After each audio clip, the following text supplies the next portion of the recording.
நண்பர்களே, நான் உங்க சுபஸ்ரீ. போன வீடியோல CSS யூஸ் பண்ணி எப்படி ஹாரிசான்டல் நேவ்பார் கிரியேட் பண்றது அப்படின்னு பத்தி பார்த்தோம். நீங்க என்ன அந்த வீடியோ பார்க்கலனா மறக்காம அந்த வீடியோ போய் பாருங்க. சோ இன்னைக்கு நம்ம CS2 ல என்ன டாபிக் பத்தி பார்க்க போறோம்னா எப்படி வெர்டிகல் நேவ்பார் கிரியேட் பண்றது அப்படின்னு பத்தி தாங்க பார்க்க போறோம். சோ வாங்க வீடியோக்குள்ள போறதுக்கு முன்னாடி நம்ம சேனலை நீங்க இன்னும் சப்ஸ்கிரைப் பண்ணலைனா மறக்காம சப்ஸ்கிரைப் பண்ணிருங்க. பக்கத்துல இருக்க பெல் ஐகானை கிளிக் பண்ணிருங்க. வாங்க வீடியோக்குள்ள போலாம். இப்போ இந்த வெப் பேஜ்ல ஒரு வெர்டிகல் நேவ்பார் வந்து கிரியேட் பண்ணிருக்கேன் வித் ஹோவர் எஃபெக்ட்ஸோட. சோ இப்போ இந்த மாதிரி எப்படி வெர்டிகல் நேவ்பார் கிரியேட் பண்றது அப்படின்னு பத்தி தான் பார்க்க போறோம். என்னோட VS கோட் வந்து ஓபன் பண்ணிக்கிறேன். ஃபர்ஸ்ட் நான் பாடி டேக்ல வந்து நேம் டேக் வந்து கொடுத்துக்கறேங்க. இந்த நேம் டேக் எதுக்கு கொடுக்குறோம்னு நம்ம ஆல்ரெடி சொல்லியிருப்போம். இது வந்து ஒரு கண்டெய்னர் மாதிரி. இந்த நேம் டேக்ல நம்ம குரூப் ஆஃப் ஹைப்பர்லிங்க்ஸ்லாம் வந்து கொடுத்துக்கலாம். தென் இந்த நேம் டேக்குள்ள ஒரு UL டேக் வந்து கொடுக்குறேங்க. இந்த UL டேக் எதுக்கு கொடுக்குறோம்னு நம்ம லாஸ்ட் வீடியோல சொல்லியிருப்போம். நேம் பார்னாலே லிஸ்ட் ஆஃப் லிங்க்ஸுங்களா. ஸோ இந்த மாதிரி UL டேக் கொடுக்கும் போது கொஞ்சம் பர்ஃபெக்டாக வந்து இருக்கும். தென் இந்த UL டேக்குள்ள ஒரு LI டேக் வந்து கொடுக்குறேன். இந்த LI டேக்குள்ள ஆங்கர் டேக் வந்து கொடுக்குறேன். தென் HRF அட்ரிபியூட் கொடுக்குறேன். இங்கே வந்து நான் ஹேஷ்னு கொடுத்துக்கிறேன். தென் இந்த ஆங்கர் டேக்குள்ள ஹோம்னு கொடுக்குறேன்.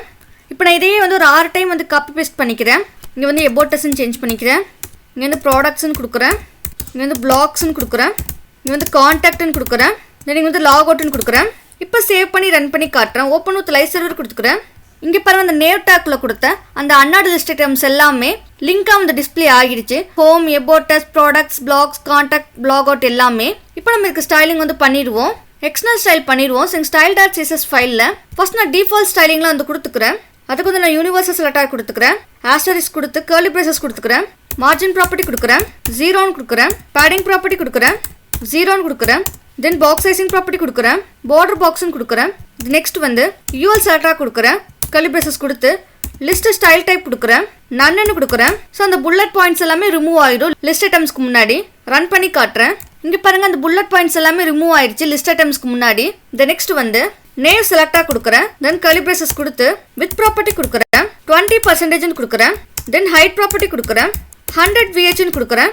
தென் பேக்ரவுண்ட் கலர் ப்ராப்பர்ட்டி கொடுக்குறேன். பிளாக்னு கொடுக்குறேன். தென் டெக்ஸ்டைலின் ப்ராப்பர்ட்டி கொடுக்குறேன். சென்டர்னு கொடுக்குறேன்.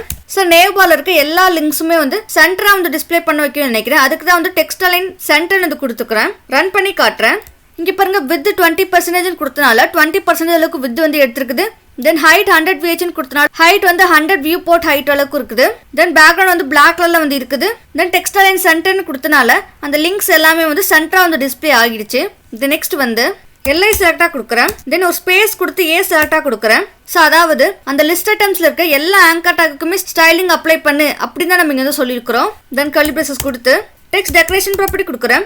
நன்னு கொடுக்குறேன். அந்த லிங்க்கு கீழே இருக்கிற அண்டர்லைன் வந்து ரிமூவ் ஆகிடும். நெக்ஸ்ட் வந்து கலர் ப்ராப்பர்ட்டி கொடுக்குறேன். ஒயிட்னு கொடுக்குறேன். தென் ஃபாண்ட் சைஸ் ப்ராப்பர்ட்டி கொடுக்குறேன். 2 ரெம்னு கொடுக்குறேன். இப்போ ரன் பண்ணி காட்டுறேன். இப்போ பாருங்க அந்த லிங்க்ஸ் எல்லாமே ஒயிட் கலரில் வந்து இருக்குது. அதே மாதிரி ஃபாண்ட் சைஸும் கொஞ்சம் பெருசாக வந்து இருக்குது. நெக்ஸ்ட் வந்து பேக்ரவுண்ட் கலர் ப்ராப்பர்ட்டி கொடுக்குறேன். கிரே வந்து கொடுக்குறேன். இப்போ ரன் பண்ணி காட்டுறேன். லிங்கோட பேக்ரவுண்ட் கலர் வந்து கிரே கலர்ல வந்து இருக்குது. ஆனால் இங்கே பார்த்தோம்னா ஒவ்வொரு லிங்க்குள்ளேயுமே ஸ்பேசஸ் இல்லாமல் இருக்கு பாருங்க இன்சைடில். ஸோ அதுக்கு வந்து பேடிங் ப்ராப்பர்ட்டி கொடுக்குறேன். டாப் அண்ட் பாட்டம் வந்து 20 பிக்சல் கொடுக்குறேன். லெஃப்ட் அண்ட் ரைட் வந்து 40 பிக்சல் கொடுக்குறேன். இப்போ ரன் பண்ணி காட்டுறேன். இப்போ பாருங்க ஒவ்வொரு லிங்க்குமே வந்து ஒன்னோட ஒன்றா ஓவர்லாப்பிங் வந்து ஆகிருக்குது. ப்ராப்பராக வந்து டிஸ்பிளே ஆகலை. ஸோ அதுக்கு வந்து டிஸ்பிளே ப்ராப்பர்ட்டி கொடுக்குறேன். பிளாக்னு கொடுக்குறேன். ஸோ நம்ம டிஸ்பிளே பிளாக்னு என்னென்னு பார்த்துருப்போம். ஆங்கர் டேக் வந்து ஒரு இன்லைன் எலமெண்ட்ஸுங்களா. இப்போ நம்ம இங்கே டிஸ்பிளே பிளாக்னு கொடுத்தனால அந்த லிங்க்ஸ் எல்லாமே வந்து பிளாக் லெவல் எலமெண்ட்ஸாக வந்து டிஸ்பிளே ஆகும் 1 by 1. தென் அதே மாதிரி அந்த டெக்ஸ்ட் லிங்க்கை கிளிக் பண்ணால் மட்டும் நேவிகேஷன் ஆகாமல் அந்த ஹோல் லிங்க் ஏரியாவுமே கிளிக்கபிள் பண்ணால் நேவிகேஷன் வந்து ஆகும். ஸோ அதுக்கு தான் வந்து நம்ம டிஸ்பிளே பிளாக்னு வந்து கொடுத்துருக்குறோம். ரன் பண்ணி காட்டுறேன்.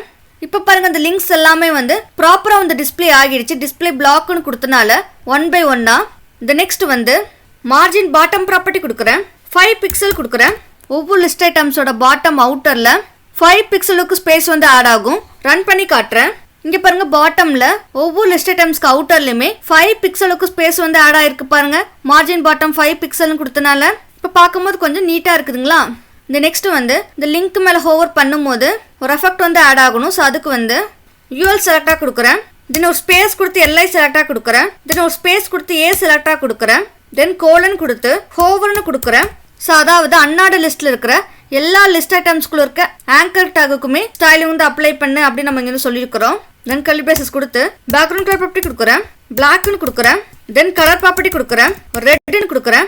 இப்போ நான் அந்த லிங்க் மேல ஹோவர் பண்ணும்போது பேக்ரவுண்ட் கலர் வந்து பிளாக் கலர்ல வந்து இருக்கும், கலர் வந்து ரெட் கலர்ல வந்து இருக்கும்.